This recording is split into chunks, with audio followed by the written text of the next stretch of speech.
আমাকে একটু জল দিতে পারবে মা? তৃষ্ণায় বুক ফেটে যাচ্ছে। হ্যাঁ হ্যাঁ, আসুন না, আমি বালতি সরিয়ে নিচ্ছি। আপনি হাত দিয়ে জল খেতে পারবেন? আমি কল চেপে দিচ্ছি। তা পারবো, দাঁড়াও, ছাতাটা একটু বন্ধ করে নেই। বুড়ো মানুষ তো, হাত পা কাঁপে। ইস, তাহলে তো জল খেতে অসুবিধাটাই হবে আপনার। তা আপনি আসুন না, এই সামনেই আমাদের বাড়ি। একটু বসে ভালো করে জল খাবেন। কাছেই বুঝি বাড়ি তোমার? আচ্ছা, চলো তাহলে। যা রোদ, একটু ভালো করে জিরিয়েও নেওয়া যাবে। আসুন আসুন কাকা বাবু, আমার সাথে আসুন।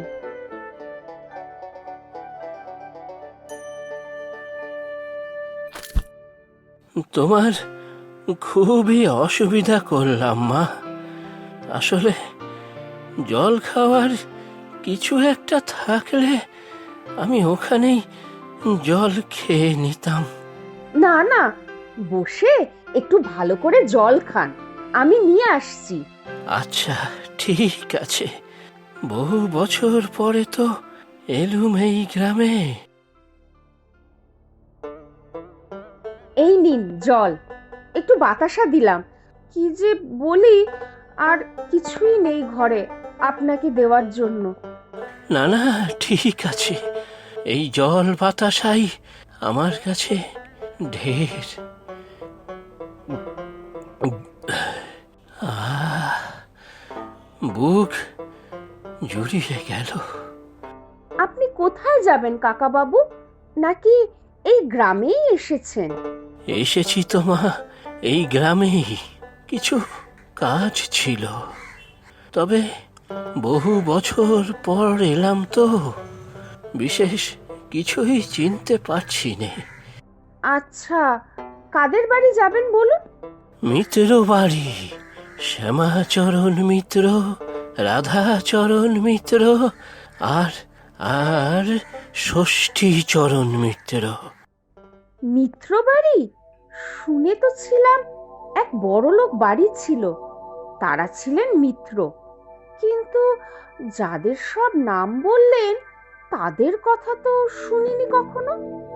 তা চিনবে কি করে মা? তারা তো অনেক প্রাচীন, কেউ তো আর বেঁচে নেই। তবে বাড়িটা তো থাকবে নিশ্চয়ই।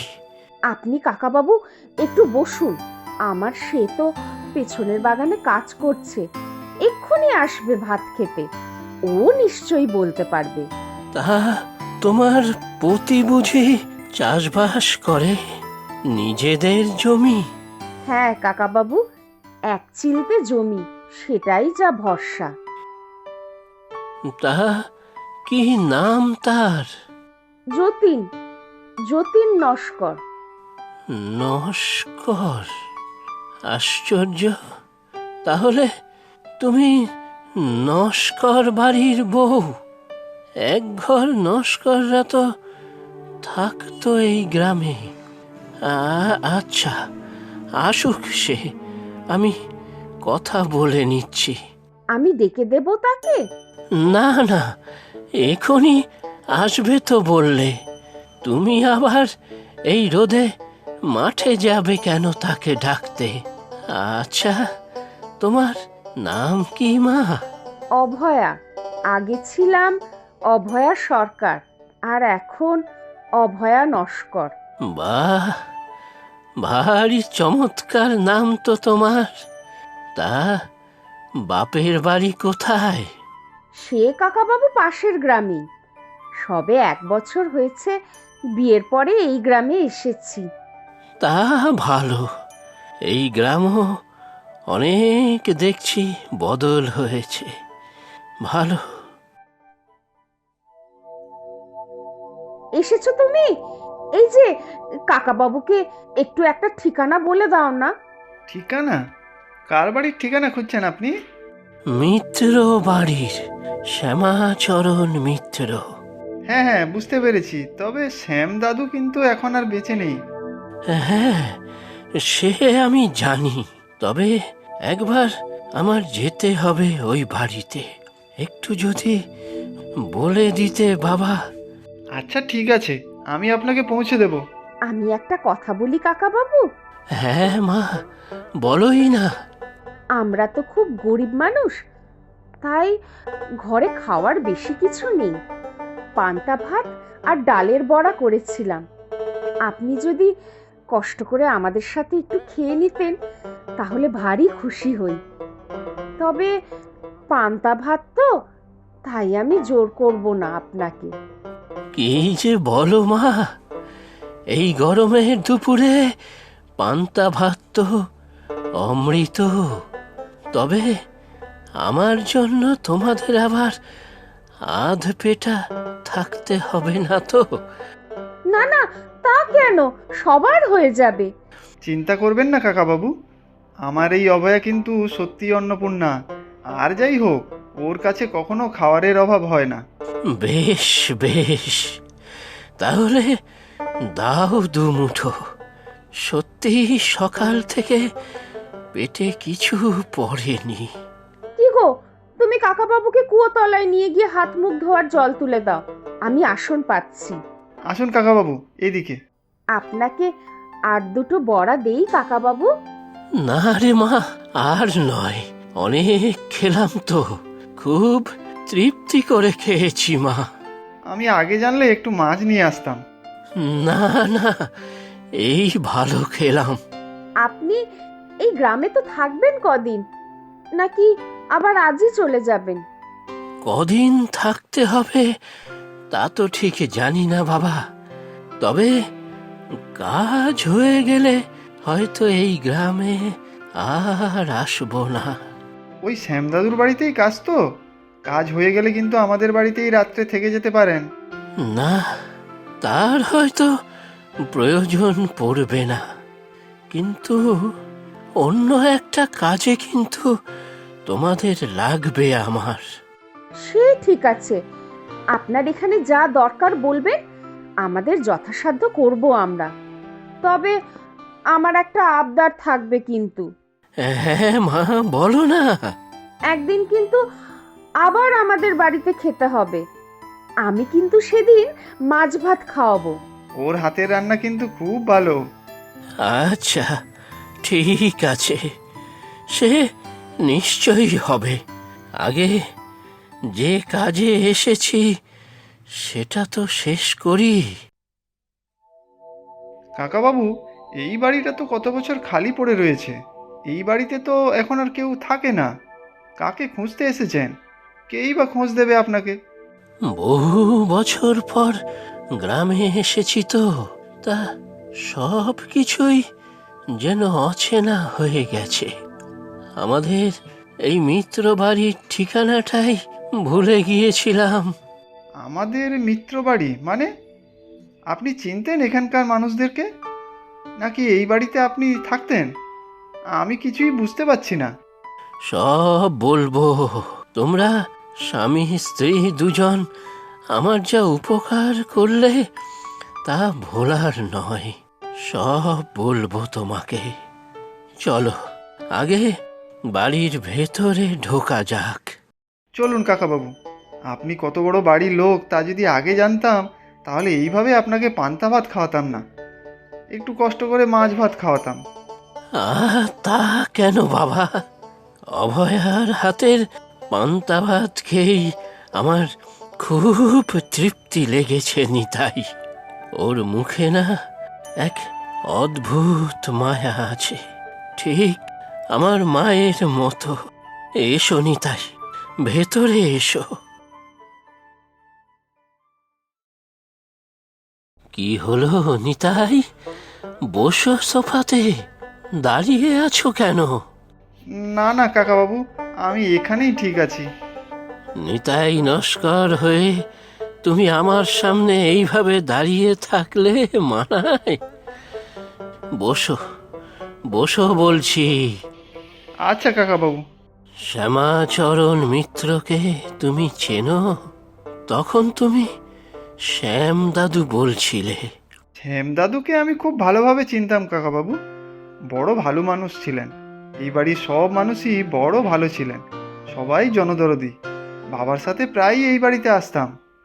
রাধাচরণ মিত্র, ষষ্ঠীচরণ মিত্রদের চেননি তাই? হ্যাঁ কাকাবাবু, কেন চিনব না? রাধা দাদু, ষষ্ঠী দাদুর সব রকমের কাজ তো আমার বাবাই করে দিতেন। বাবার মুখে এনাদের গল্প অনেক শুনেছিলাম।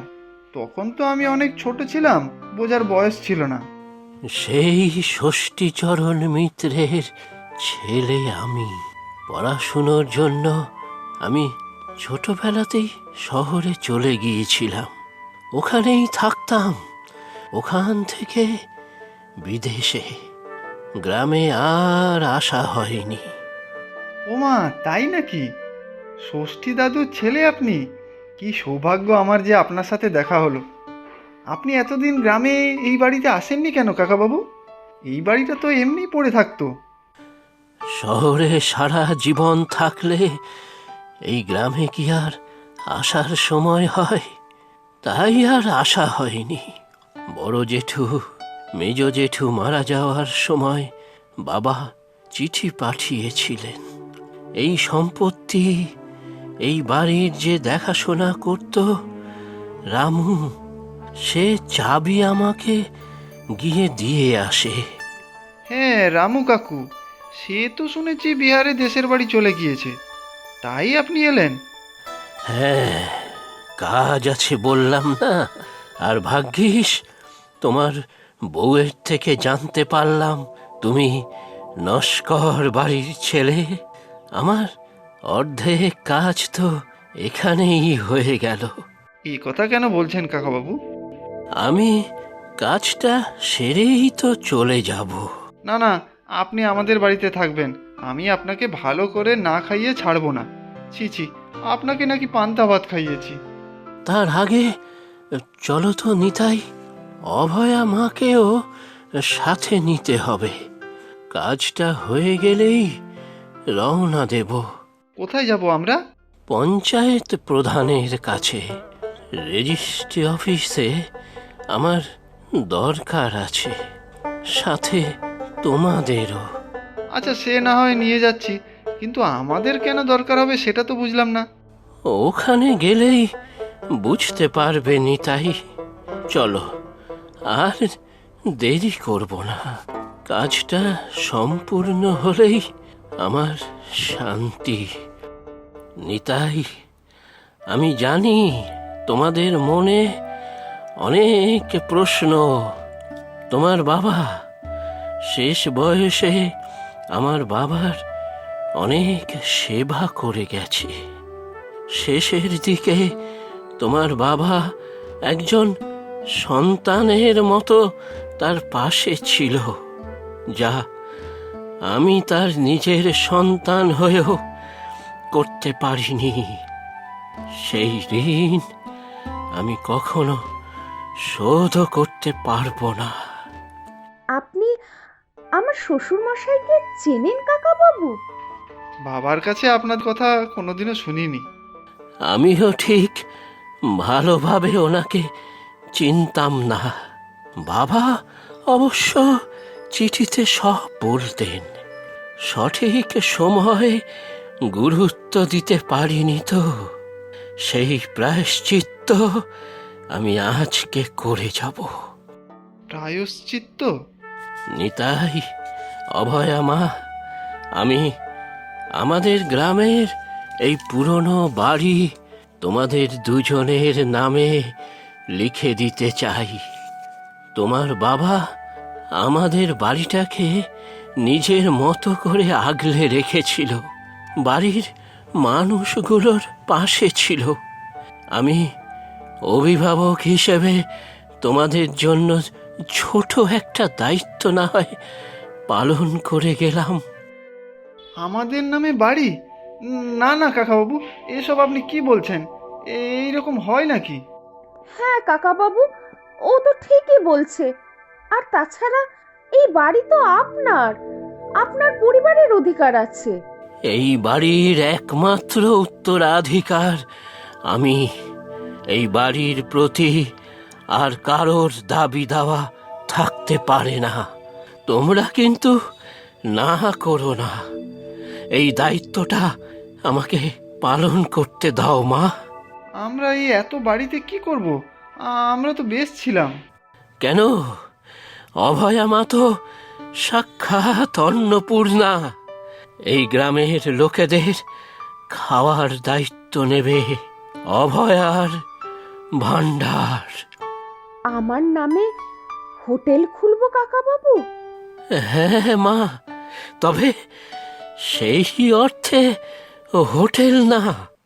আমার একটা ছোট আবদার আছে। কি? সেই ভাতের হোটেলে ব্যবসার সাথে সাথে দরিদ্র মানুষদের জন্য বিনামূল্যে খাওয়ানোর ব্যবস্থা রাখতে হবে নিতাই। আমার যা জমানোর টাকা পয়সা আছে তাতে পয়সার অভাব হবে না। নিশ্চয়ই কাকাবাবু, আপনি সত্যি ঈশ্বর হয়ে আমাদের কাছে এসেছেন। একটু পান্তা ভাতের বিনিময় আপনি আপনার সব কিছু উজাড় করে দিলেন আমাদের। প্রচুর সঠিক উত্তরদাতাদের মধ্যে থেকে আমরা বেছে নিয়েছি 10 জনের নাম। গল্পের নাম সুখ দুঃখ। নামগুলি হলো: ইমা সুনামগঞ্জ বাংলাদেশ থেকে, সুপ্রীতি মাইতি পূর্ব মেদিনীপুর পশ্চিমবঙ্গ থেকে, তাহিরুল মোল্লা উত্তর 24 পরগনা পশ্চিমবঙ্গ থেকে, কমলিকা শান্তিপুর নদিয়া পশ্চিমবঙ্গ থেকে, আবু তাহের বিশ্বাস মাগুরা বাংলাদেশ থেকে, ঈশিতা মণ্ডল উত্তর 24 পরগনা পশ্চিমবঙ্গ থেকে, দিশা ঘোষ সাঁইথিয়া পশ্চিমবঙ্গ থেকে, সামিউল বস উত্তর 24 পরগনা পশ্চিমবঙ্গ থেকে, রাজ মল্লিক মসলন্দপুর পশ্চিমবঙ্গ থেকে, বৃষ্টি গিরি ঝাড়গ্রাম পশ্চিমবঙ্গ থেকে। আজকের প্রশ্ন: ভাস্করবাবু কেন গ্রামে এসেছিলেন? তোমরা প্রশ্নের উত্তরের সাথে নিজের নাম আর কোথায় থাকো সেটাও লিখে জানাবে কিন্তু।